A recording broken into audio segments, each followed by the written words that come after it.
السلام علیکم ورحمۃ اللہ تعالی وبرکاتہ۔ الحمدللہ رب العالمین والعاقبۃ للمتقین والصلاۃ والسلام علی رسولہ الکریم، اما بعد فاعوذ باللہ من الشیطان الرجیم، بسم اللہ الرحمن الرحیم، فادخلی فی عبادی وادخلی جنتی، صدق اللہ العلی العظیم وبلغنا رسولہ النبی الامین المتین الکریم، ونحن علی ذلک لمن الشاہدین والشاکرین والحمد للہ رب العالمین۔ سب سے پہلے ایک بار آقا انعامدار مدینے کے تاجدار جناب احمد مجتبی محمد مصطفیٰ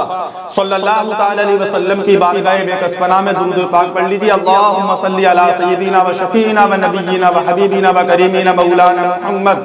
بارک وسلم، صلو علیہ صلاۃ و سلام علیک یا رسول اللہ یا نبی اللہ یا حبیب اللہ صلی اللہ تعالی علیہ وسلم۔ حضرات محترم، شاعر کہتا ہے کہ اطلسو کم خوار کی پوشاک پر نازا نہ ہو، اطلسو کم خواب کی پوشاک پر نازا نہ ہو، اس تنے بے جان پر خاکی کفن رہ جائے گا۔ اور حضرات محترم، اللہ تبارک و تعالی قرآن مقدس میں ارشاد فرماتا ہے فادخلی فی عبادی وادخلی جنتی، یعنی اللہ تبارک و تعالی نے ارشاد فرمایا کہ اے دنیا والو، اگر تم مجھے راضی کرنا چاہتے ہو، مجھے خوش کرنا چاہتے ہو، اور اگر جنت کے طلبگار ہو، اللہ فرماتا ہے فادخلی فی عبادی وادخلی جنتی، یعنی اللہ کا بار بار ارشاد ہوتا ہے کہ جو میری عبادت کرنے والے ہیں وہ لوگ جنت میں جائیں گے۔ تو حضرات محترم، پتہ یہ چلتا ہے اللہ تبارک و تعالی نے فرما دیا کہ جو میری عبادت کرنے والے ہیں وہ لوگ جنت میں جائیں گے۔ جب عبادت کا مسئلہ آتا ہے، جب عبادت کی بات آتی ہے، جب عبادت کا ذکر ہوتا ہے، جب عبادت کا نمبر آتا ہے، تو حضرات محترم، جو سب سے پہلی عبادت ہے، جو سب سے پیاری عبادت ہے، جو سب سے لاجواب عبادت ہے، وہ نماز ہے۔ نماز سے بڑھ کر اللہ کی کوئی عبادت نہیں ہے، نماز سے بڑھ کر اللہ کا کوئی ذکر نہیں ہے، نماز سے بڑھ کر اللہ کی کوئی بندگی نہیں ہے۔ اگر ہم اللہ کو راضی کرنا چاہتے ہیں، اگر ہم اللہ کو خوش کرنا چاہتے ہیں، تو حضرات محترم، ہمیں نمازوں کی پابندی کرنی ہوگی، ہمیں اپنے رب کو راضی کرنا ہوگا، ہمیں پروردگار کو راضی کرنا ہے، ہمیں اس رب کو راضی کرنا ہے کہ جس رب نے ہمیں زندگی عطا فرمائی ہے، جس رب نے ہمیں سانسیں عطا فرمائی ہے، جو پروردگار ہمیں کھانے کو رزق دیتا ہے، جو رب کعبہ ہمیں پہننے کے لیے کپڑا دیتا ہے، ہمیں اس پروردگار کو راضی کرنا ہے۔ تو رب کو راضی کرنے کے لیے، رب کو خوش کرنے کے لیے سب سے پیاری جو عبادت ہے وہ نماز ہے۔ حضرات محترم، میں کہنا چاہوں گا کہ جو سر رب کی بارگاہ میں جھک جاتا ہے، جو سر اللہ کے آگے جھک جاتا ہے، پھر وہ سر جو ہے کسی دنیا کے آگے جھک نہیں پاتا، کسی دنیا دار کے آگے نہیں جھکتا ہے۔ تو حضرات محترم غور فرمائیے، اللہ نے اعلان فرما دیا تو پتہ یہ چلا کہ ہمیں اگر اپنے رب کو راضی کرنا ہے تو نمازوں کی پابندی کرنی ہوگی، اپنے آپ کو سدھارنا ہوگا۔ آج حضرات محترم، ہم دنیا کا ماحول دیکھ رہے ہیں، دنیا کا جو منظر ہے، دنیا کا جو نظارہ ہے، آپ تمامی حضرات کی نگاہوں کے سامنے ہے۔ کہیں مسلمان کو ستایا جا رہا ہے، کہیں پریشان کیا جا رہا ہے، کہیں ہماری بہو بیٹیوں کے سر سے دوپٹے کو اتارا جا رہا ہے، کہیں ہماری بہن کو اکیلا دیکھ کر اس کو ستایا جا رہا ہے، اس پہ ظلم و ستم ہو رہے ہیں۔ حضرات محترم، ان سب کی کوئی اور وجہ نہیں ہے، ان سب کی وجہ ایک ہے کہ ہم نے اپنے رب کو ناراض کر دیا ہے، ہم نے اپنے پروردگار کو ناراض کر دیا ہے۔ اگر آج ہم دنیا میں رہ کر اپنے رب کو راضی کرنے میں لگ جائیں تو دنیا ہمارے قدم چومتی ہوئی نظر آئے گی، دنیا ہمارے سامنے گھٹنے ٹیکتی ہوئی نظر آئے گی۔ حضرات محترم، تو جب جب مسلمان جو ہے اللہ کی عبادت سے پیچھے ہٹا ہے، جب جب مسلمان جو ہے اللہ کے ذکر سے دور ہوا ہے، اس پر وبائیں آنا شروع ہو جاتی ہے۔ حضرات محترم، وہ ظلم و ستم کا شکار ہونا شروع ہو جاتا ہے، اس کو ستایا جاتا ہے، اس کو پریشان کیا جاتا ہے، جگہ جگہ اس کو ٹارچر کیا جاتا ہے۔ حضرات محترم، تو وجہ صرف ایک نکلتی ہے کہ ہمیں اپنے رب کو راضی کرنا ہے، جو طریقہ ہم حضرات محترم ہمارے صحابہ کا طریقہ ہے، اللہ کے نیک بندوں کا طریقہ ہے، جس طریقے سے ان لوگوں نے جب انسان اللہ کی عبادت سے دور ہو جاتا ہے تو حضرات محترم وہ انسان جو ہے پریشانی میں مبتلا ہو جاتا ہے، بیماری میں مبتلا ہو جاتا ہے، بیماری میں گرفتار ہو جاتا ہے۔ تو حضرات محترم غور فرمائیے، میں عرض کر رہا تھا کہ دنیا میں سب سے بہتر نماز ہے، سب سے لاجواب نماز ہے۔ اللہ کو راضی کرنے کے لیے، اللہ کو خوش کرنے کے لیے سب سے بہتر طریقہ نماز ہے۔ جب ہم نمازوں کو چھوڑتے ہیں، ہم نمازوں سے دور ہو جاتے ہیں، ہم پریشانی میں مبتلا ہو جاتے ہیں، پریشانی میں گرفتار ہو جاتے ہیں۔ حضرات محترم بڑا ہی پیارا واقعہ مجھ کو یاد آتا ہے۔ ایک مرتبہ حضرت عیسیٰ روح اللہ، اللہ کے پیارے نبی ہیں، اللہ کے پیارے پیغمبر ہیں، اللہ کے پیارے پیغمبر جو ہیں حضرت عیسیٰ علیہ السلام ایک بستی سے گزرتے ہیں تو کیا دیکھا؟ اس بستی کے اندر چاروں طرف خوشحالی ہے، بچے کھیل رہے ہیں، بوڑھے مسکرا رہے ہیں، جوان مسکرا رہے ہیں۔ حضرات محترم ہری بھری گھاسیں ہیں، جانور ہیں، درندے پرندے ہیں، ندیاں ہیں، پہاڑ ہیں، پیڑ پودے ہیں، ہر طرف خوشحالی ہے۔ تو حضرت عیسیٰ پیغمبر جو ہے اسی بستی میں پہنچ جاتے ہیں۔ کیا دیکھا کہ ہر طرف خوشحالی کا ماحول نظر آ رہا ہے۔ حضرت عیسیٰ پیغمبر جو ہیں اس بستی میں 3 دن ٹھہرتے ہیں، 3 دن وہاں پر رکتے ہیں۔ بستی والوں نے حضرت عیسیٰ علیہ السلام کا جو ہے بڑا ہی اچھی طریقے سے استقبال کیا، بڑا ہی اچھی طریقے سے ان کا سواگت کیا۔ حضرت عیسیٰ روح اللہ اس بستی میں پہنچ کر خوش ہو جاتے ہیں کہ چاروں طرف خوشحالی ہے، چاروں طرف خوشی کا ماحول ہے، چاروں طرف اللہ کے بندے ہیں، چاروں طرف ہری بھری گھاسیں ہیں، چاروں طرف جو ہے اللہ کے نیک بندے مسکرا رہے ہیں، پوری بستی خوشحال ہے۔ حضرات محترم اب حضرت عیسیٰ علیہ السلام 3 دن اس بستی میں رکنے کے بعد وہاں سے آگے گزر ہوتا ہے، وہاں سے آگے نکل جاتے ہیں۔ حضرات محترم کیا ہوا؟ 3 مہینے کے بعد، 3 مہینے کا جو وقت ہوتا ہے وہ حضرات محترم کسی لمبے وقت کا نام نہیں ہے۔ 3 مہینے کا جو وقت ہے لمبے دور کا نام نہیں ہے۔ حضرت عیسیٰ علیہ السلام 3 مہینے کے بعد جب اسی بستی میں دوبارہ آتے ہیں، اسی بستی میں دوبارہ گزر ہوا تو کیا دیکھا کہ جو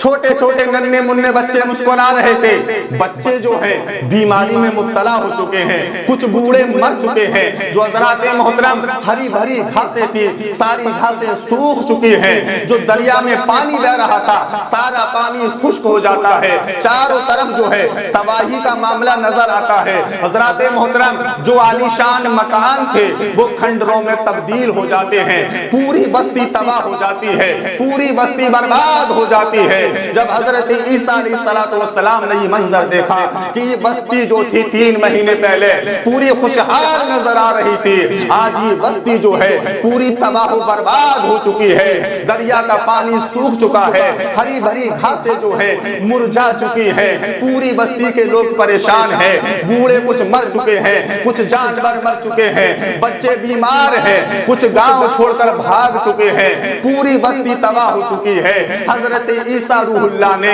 ایک بزرگ کے قریب جاتے ہیں، ارشاد فرماتے ہیں اللہ کے بندے ارے یہ تو بتا یہ معاملہ کیا ہے، یہ وجہ کیا ہوئی؟ اب سے 3 مہینے پہلے جب میں اس بستی میں آیا تھا چاروں طرف خوشحالی تھی، چاروں طرف خوشی کا ماحول تھا، ہری بھری گھاسیں تھی، دریا میں پانی تھا، دریا میں مچھلی تھی، چھوٹے چھوٹے بچے مسکرا رہے تھے، جانور تھے، بوڑھے بھی خوش تھے، جوان بھی خوش تھے، بچے بھی خوش تھے۔ لیکن یہ معاملہ کیا ہوا ہے؟ آخر وجہ کیا ہے؟ یہ مکانات جو ہیں کھنڈروں میں تبدیل کیوں ہو گئے ہیں؟ اس کی وجہ کیا ہے؟ تو اس بوڑھے انسان نے حضرت عیسیٰ روح اللہ کی بارگاہ میں عرض کرتا ہے اے اللہ کے نبی، اے اللہ کے پیغمبر، ہم کیا بتائیں؟ آپ کے جانے کے بعد، آپ کے گزرنے کے بعد ہماری بستی میں ایک بے نمازی آیا تھا، ہماری بستی میں ایک بے نمازی آیا تھا اور اس بے نمازی نے آ کر ہماری دریا کے قریب پہنچا اور اس دریا میں منہ دھویا، دریا میں پانی پیا۔ اسی بے نمازی کی ارے نحوست کی وجہ سے اللہ تبارک و تعالی نے ہماری پوری بستی کو برباد کر دیا ہے، ہماری پوری بستی کو تباہ کر دیا ہے۔ تو حضرات محترم پتہ چلا کہ کہ جس بستی میں ارے ایک بے نمازی آ جائے تو وہ پوری بستی تباہ و برباد ہو جاتی ہے۔ تو آج حضرات ہم اپنے گھروں کا جائزہ لیں، ارے جس گھر میں بے نمازی رہا کرتے ہیں وہ گھر خوشحال کیسے ہو سکتا ہے، وہ گھر آباد کیسے ہو سکتا ہے؟ حضرات محترم، کہنے کا مقصد صرف یہی ہے کہ جس گھر میں بے نمازی رہا کرتے ہیں وہ گھر جو ہے ارے بیماریوں کا اڈا نہ بنے گا تو اور کیا بنے گا، پریشانیوں کا اڈا نہ بنے گا تو اور کیا بنے گا۔ صرف یہی وجہ ہے آج ہمارے گھر سے بیماری نہیں نکلتی، پریشانی نہیں نکلتی، تنگ دستی نہیں نکلتی، پیسے کی دقت ہے، مال و خمیار کی دقت ہے، ہر طرح کے حضرات محترم ہم پریشان نظر آتے ہیں۔ صرف یہی وجہ ہے کہ ہم نمازوں سے دور ہیں، اللہ کے ذکر سے دور ہیں۔ جس گھر میں نمازیں ہوتی ہیں، جس گھر میں نمازوں کی پابندی ہوتی ہے، اللہ تبارک و تعالیٰ اس گھر کی پریشانی دور کر دیتا ہے، اس گھر کی بیماری دور کر دیتا ہے، اس گھر کی مصیبتیں دور کر دیتا ہے۔ تو حضرات ہمیں چاہیے کہ ہم زیادہ سے زیادہ اپنے گھروں کے اندر نمازوں کا ماحول پیدا کریں، اللہ کے ذکر کا ماحول پیدا کریں، اللہ کی عبادت کا ماحول پیدا کریں، اللہ کے ذکر کا ماحول پیدا کریں۔ جب ہمارا گھر جو ہے اللہ کا ذکر سے، اللہ کی عبادت سے، حضرات محترم ہمارے گھر میں جو رہنے والے ہیں، چھوٹے ہیں، بڑے ہیں، بچے ہیں، سب اللہ کا ذکر کریں گے تو پریشانی دور ہوتی ہوئی نظر آئے گی اور اللہ کی رحمتیں ہمارے گھر میں برستی ہوئی نظر آئیں گی۔ تو حضرات محترم غور فرمائیے، اللہ کے نبی فرماتے ہیں، اللہ کے نبی فرماتے ہیں کہ جو انسان ارے ایک وقت کی نماز جب جان بوجھ کر قضا کرتا ہے تو اللہ تبارک و تعالیٰ اس انسان کے لیے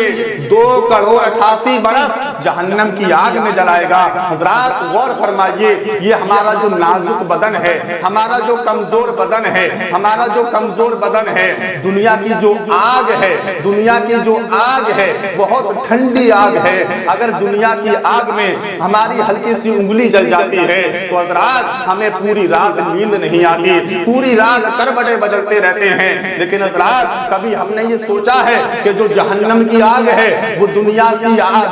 آگ سے 70 درجے زیادہ طاقتور آگ ہے۔ تو حضرات جب اللہ تبارک و تعالیٰ نماز نہ پڑھنے والے کے لیے اس جہنم کی آگ میں جلائے گا تو ہمارے نازک بدن کا کیا ہوگا، ہمارے اس کمزور بدن کا کیا ہوگا۔ تو حضرات ہمیں اپنے جسم کو، اپنے بدن کو، اپنے کمزور جسم کو جو ہے اس جہنم کی آگ سے بچانا ہے، اس جہنم کی آگ سے بچانا ہے کہ جس جہنم کا حضرات محترم، جس جہنم کا ایندھن جو ہے وہ انسان اور پتھر ہے۔ تو حضرات اللہ تبارک و تعالیٰ کہ ہم بندے ہیں، ہم پر لاکھ لاکھ بار احسان ہے اس رب ذوالجلال کا، اس پروردگار کا لاکھ لاکھ بار ہمارے اوپر کرم ہے کہ اس رب کعبہ نے ہمیں ایمان سے نوازا ہے، اسلام سے نوازا ہے، قرآن سے نوازا ہے۔ تو حضرات محترم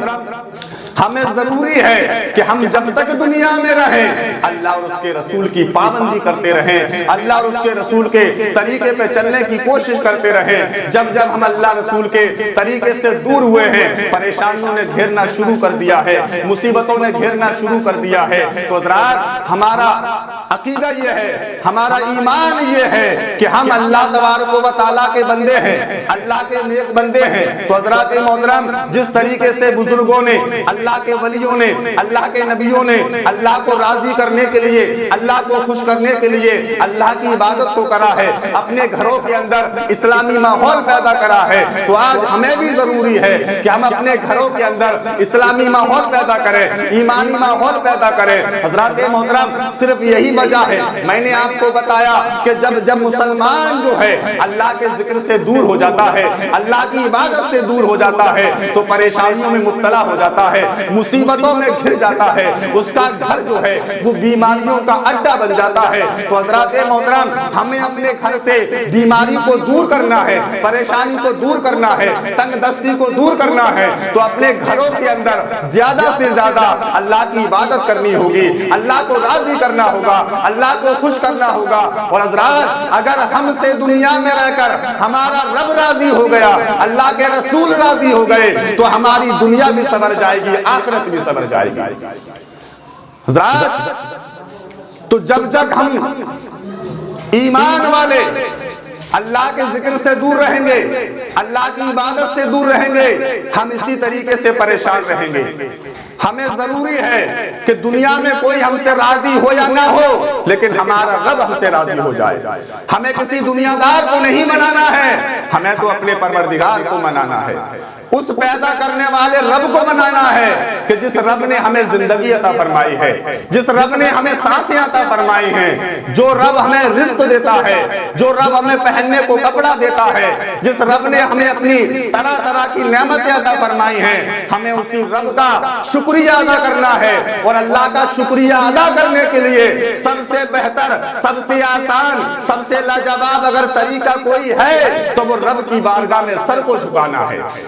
تو حضرات محترم, میں عرض کر رہا تھا کہ اپنے پروردگار کو راضی کرو, اپنے اس رب کو راضی کرو کہ جس رب نے ہمیں زندگی عطا فرمائی ہے. میرا کہنے کا مقصد صرف یہی تھا کہ اپنے گھروں کے اندر اسلامی ماحول پیدا کرے, اسلامی طریقے کو اپنے گھر کے اندر فالو کرے تاکہ ہماری زندگی کامیاب ہو جائے, بہتر ہو جائے, لاجواب ہو جائے. اور ہماری زندگی تبھی کامیاب ہوگی جب ہم سے اللہ اور اللہ کے رسول راضی ہوں گے. اللہ تبارک و تعالیٰ کی بارگاہ میں دعا ہے مولا تعالیٰ ہم سب کو نیک عمل کرنے کی توفیق عطا فرمائے, اسلام پر قائم و دائم رہنے کی توفیق عطا فرمائے, اسلام کا پکا سچا عاشق بننے کی توفیق عطا فرمائے, اللہ اور اس کے رسول کے طریقے کو اپنانے کی توفیق عطا فرمائے. انشاءاللہ تعالیٰ پھر کبھی ملاقات ہوگی, انشاءاللہ مکمل بات ہوگی. وآخر دعوانا السلام علیکم.